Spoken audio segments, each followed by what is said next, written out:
In this video, we're going to re-examine the nature of the interface between the planner and the plan manager in light of the fact that at the beginning of the last demonstration, the planner blocked while it was waiting for the obstacle list from the robot. Now, this may not have been obvious to the viewer, but with the plan manager suspended, it wasn't able to take part in the handshaking protocol that was employed to facilitate the transfer of obstacles from the robot to the planner. Upon restart of the plan manager, it reposted all its idempotent messages, and the planner, upon getting a response concerning the obstacle list, was able to complete the planning task and generate a plan. Thereupon the robot was able to retrieve the plan using the same block transfer protocol and continue with the navigation task. Now this has been changed. Rather than using a block transfer protocol that requires handshaking, the information concerning the obstacles and the plan is now communicated through a URI, and the planner is able to retrieve the obstacles directly from the file, and the robot vis-a-vis is able to retrieve the plan directly from the file generated by the planner. In light of that, let's have a look to see at the consequences. So we're going to start the plan manager again in a suspended state. We're going to run the demonstration. During the initialization phase of the plan manager, before it became suspended, it was able to post the messages necessary to generate a plan. So the planner has created a plan, and then once we restart the plan manager, the robot begins to navigate.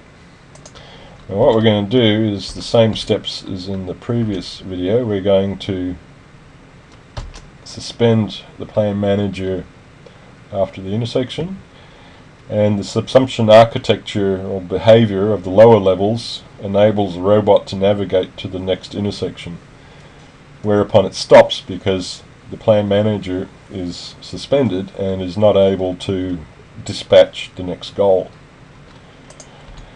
So restarting the plan manager,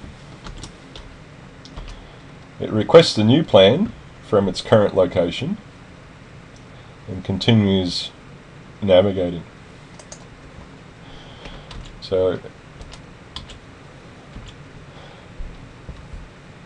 once again we're going to suspend the plan manager around about here, which before it reaches, or before the robot discovers the next obstacle, or the first obstacle. Okay. Yeah, the consequence of this is the subsumption architecture takes over and steers the robot away from the obstacle back to the last intersection that it was at. But the robot's not able to request a plan, so and it doesn't know where to go next. So by restarting the plan manager, which also records the obstacles that were found, which is a separate behavior to steering away from obstacles as we saw just a moment ago, you'll see that the planner generates a plan to go back the same way that it had failed earlier.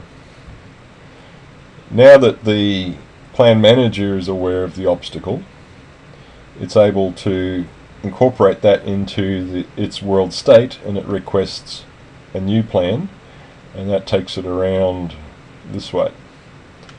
Now it's going to encounter the next obstacle, so what we're going to do in the meantime is we're going to terminate the planner,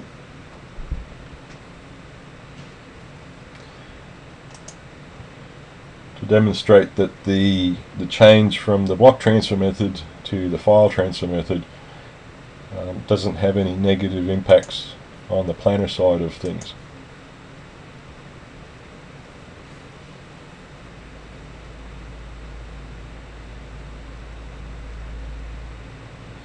So what we expect to see is that the robot will discover the obstacle, return to the intersection and stop because it doesn't have a plan on how to navigate from here.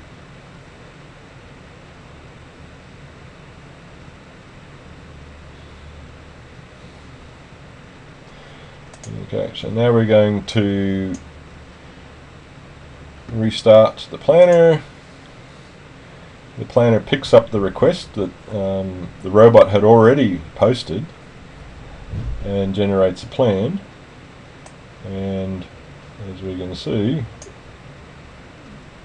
it's now able to find its way using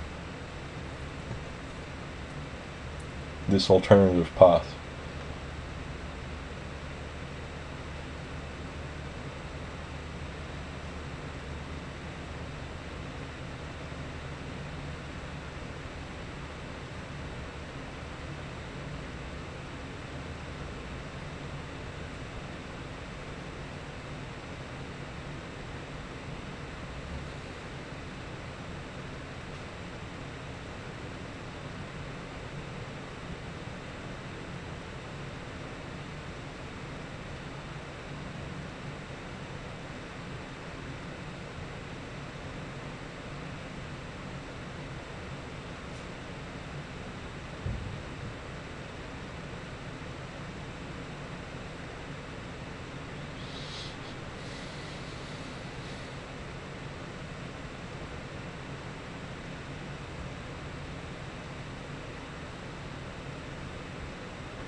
Okay. So the robot has reached its goal. We're going to, and it's learned also where the obstacles are, so we're going to stop the behavior, reset WebBots, terminate the planner. We still have the plan manager set to suspend on startup, which we'll leave. We're going to run the demonstration. This time we'll unblock or restart the plan manager, but with no plan it remains still. So we then run the planner and a request has been placed that incorporates the known obstacles now, and the robot will proceed to go around to the top of the picture here,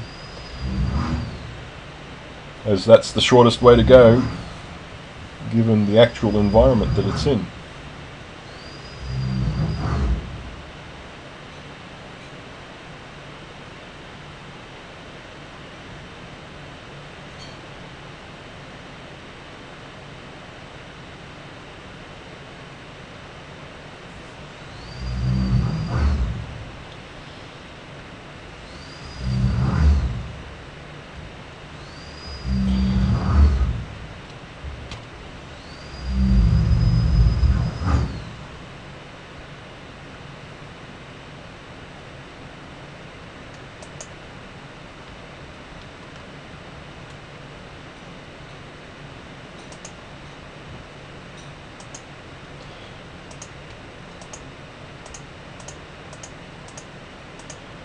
The highlighted files here are the plans that have been generated for the various circumstances, and the hash is used to identify each file individually and corresponds to the hash that the planner and the robot use to represent their state. The obstacle list is stored in this file here, current obstacles, and these two represent the two yellow obstacles that the robot has encountered, which it wasn't aware of earlier.